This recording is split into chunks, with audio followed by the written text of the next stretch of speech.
Hey guys, welcome to the Ultimate Nutrition Guide. I'm so excited that I was finally able to compile pretty much like the best information I have about nutrition after working with women for over 8 years now. So, in this course, we'll talk about a lot of different things. So, we're going to really get you set up so that you can really learn how to structure your own nutrition plan and make something that you're finding is truly sustainable. So, in this course, what we're going to learn about, essentially, like I said, we're going to learn how to calculate your needs. You're going to have really specific numbers to work with, and you'll be able to create a structure from those numbers. You're going to learn a little bit more about metabolism. So again, getting a better understanding of how your body actually functions and how we figure out what your body needs. The next part, we will talk about how to actually structure all of that once we know your calories. And then we'll discuss finally how you're going to work those into your day and different sources of those different nutrients.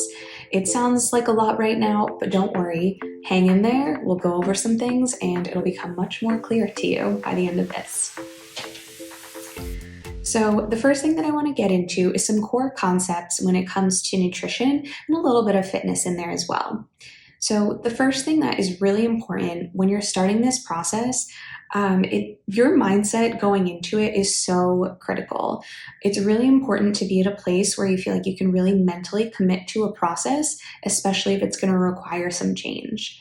The reason of that being is that you're going to see it's pretty easy to get into your own head about these things, especially when it's different. And then there are going to be people doing something different or challenging the way that you're approaching things. And so it's really important that when you're trying to do something with nutrition, is that you're really picking one thing to focus on and only listening to that one source. There's a million resources out there. So with this process, I highly encourage you to pull all of your information from these slides. I'm a registered dietitian, so you can trust that that information is definitely from a really good source. The next part is understanding your goals and setting realistic ones. I think with this, especially online, I see a lot of programs almost kind of like giving you these like quick fixes or showing you people that have lost like 30 pounds in 1 month and things like that. It's important to understand how the body actually works. If you're using this specifically for weight loss, understand that healthy weight loss is about 1 to 2 pounds a week on average. Sometimes in the beginning, it's okay if you lose maybe 3 or 4 pounds the first 2 weeks, but after that, we really want it to level out.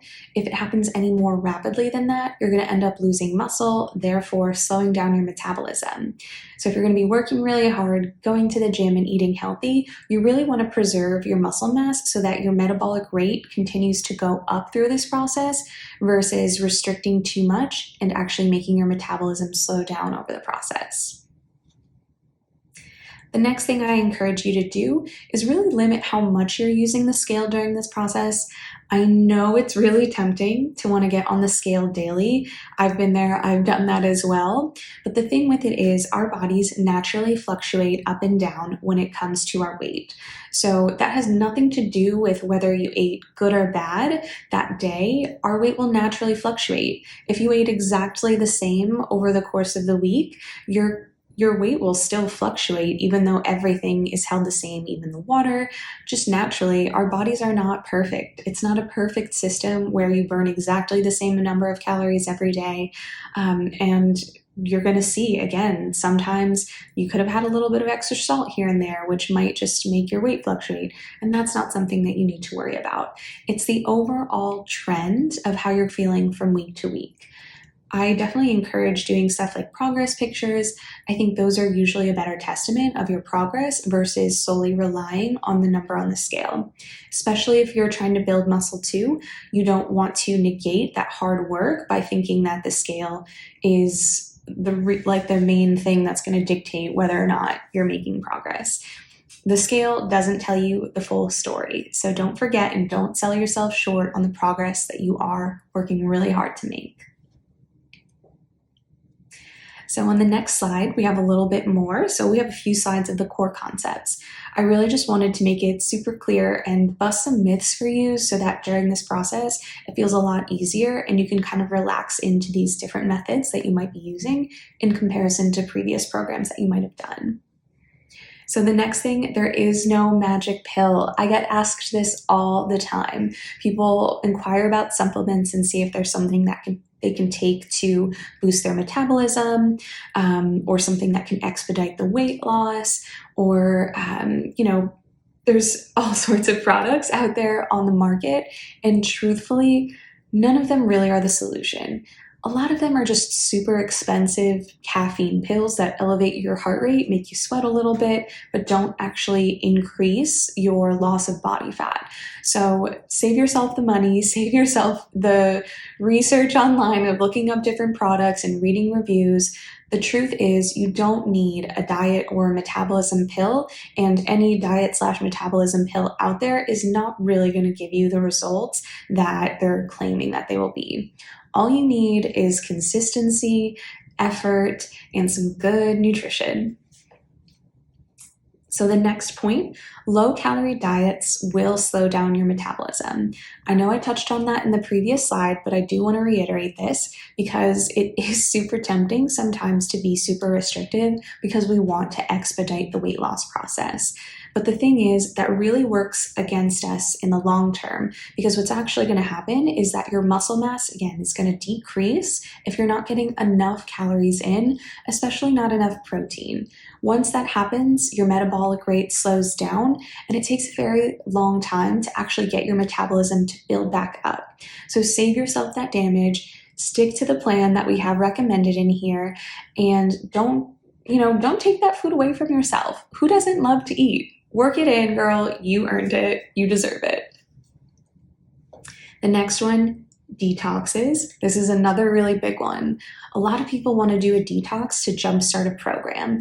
The thing with that is detoxes don't typically actually detox you. There's very few products out there on the market that can genuinely help you detox. Milk thistle is probably like the only thing that I really know of that is going to help you kind of like clear out a little bit of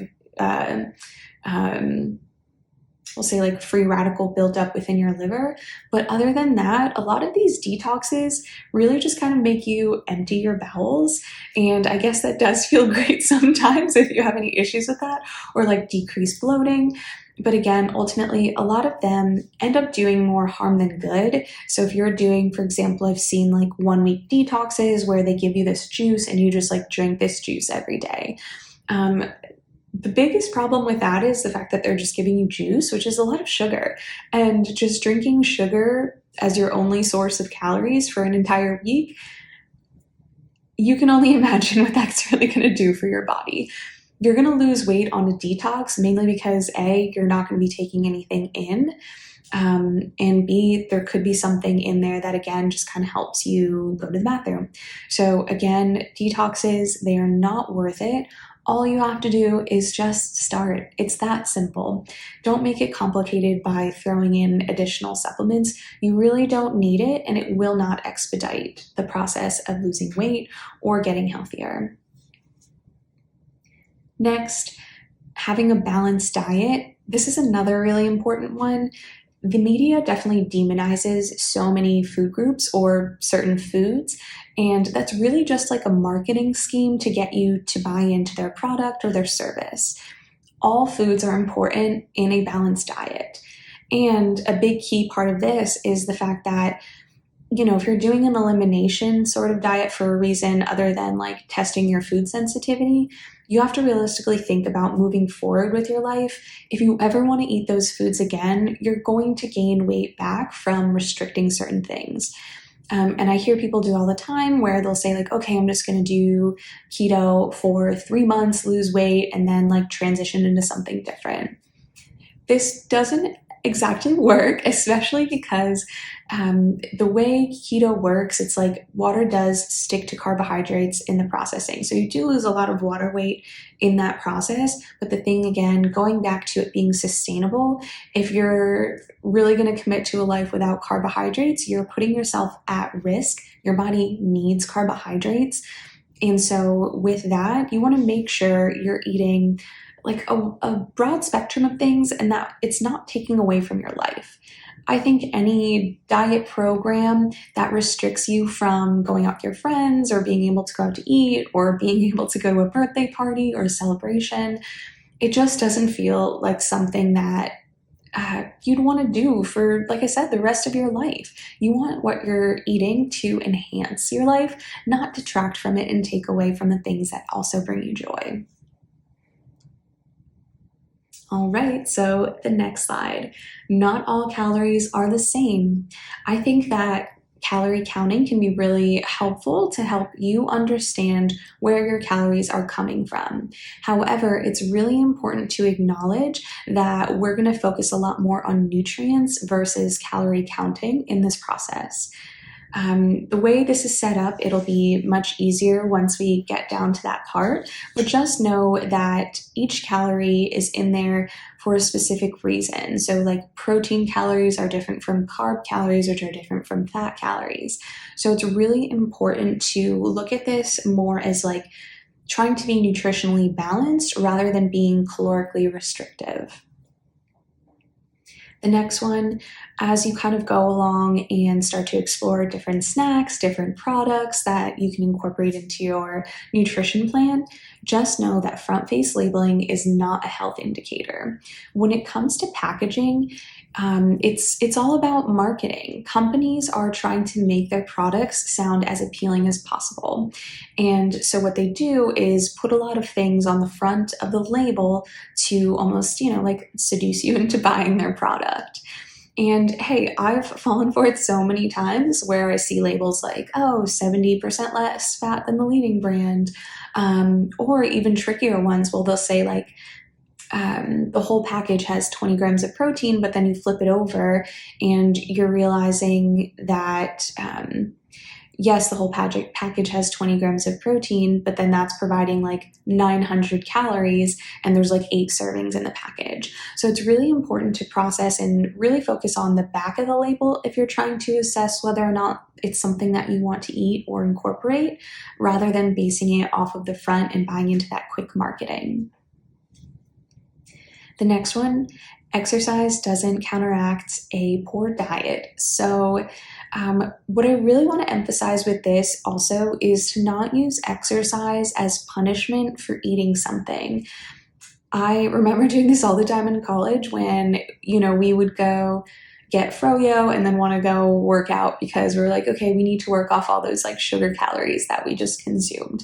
And that's a super old school way of thinking. It doesn't exactly work like that. I know a lot of people track on their Fitbits in terms of like seeing how many calories they burn. And I think it's really important to also acknowledge that when if you're looking at your work and it says you burned 600 calories, it really doesn't equate to you being able to eat 600 more calories. And it also doesn't like cancel out if you like ate a donut. You're not necessarily like burning that donut off because you expended 600 exercise calories. Those calories really don't equate to nutritional caloric calories, and that's important to remember, especially if you are someone that does track on their Fitbit. That can be a really helpful tool for awareness of how much energy you expend on average during a workout, but it does not exactly correlate with how much you should be taking in. So remember, it's an important thing to have balance and don't punish yourself with exercise. It's going to make you really resentful towards movement, and you don't want that, especially if you want it to become something that you can integrate for a lifetime. The next one, lifting weights will not make you bulk up. I hear this a lot from women when they say, I don't want to get too bulky, I just want to tone. So with that, believe me, again, I've said that myself. And the thing is, it is really hard to put on muscle. So like if you have had a history of exercise, you already have, a certain like cap on your ability in terms of like how much muscle you can build in a lifetime. So if you have already exercised, the amount of muscle you can gain over the course of a year actually decreases over time. When you first start, you can build muscle a little bit more rapidly, but we're talking like if you had like an amazing year, maybe 5 pounds of muscle gain in a year. And so when you think about that, this very much, like if you feel like you're getting bulky from lifting, it might really just be a caloric imbalance. You might be taking in more calories than you're expending at the gym. So just know that lifting weights is a really important part of increasing your metabolism. So you want to lift the weights and you want to go heavy. That's going to bring you the best results. And the more muscle you build, more likely than not, the more body fat you'll burn. So the smaller you'll actually be. And that definition really just comes from the more body fat that you lose, not necessarily always the more muscle that you've built. All right, and this is our last slide about the core concepts and some myths that we're gonna bust. So with this one, let's see.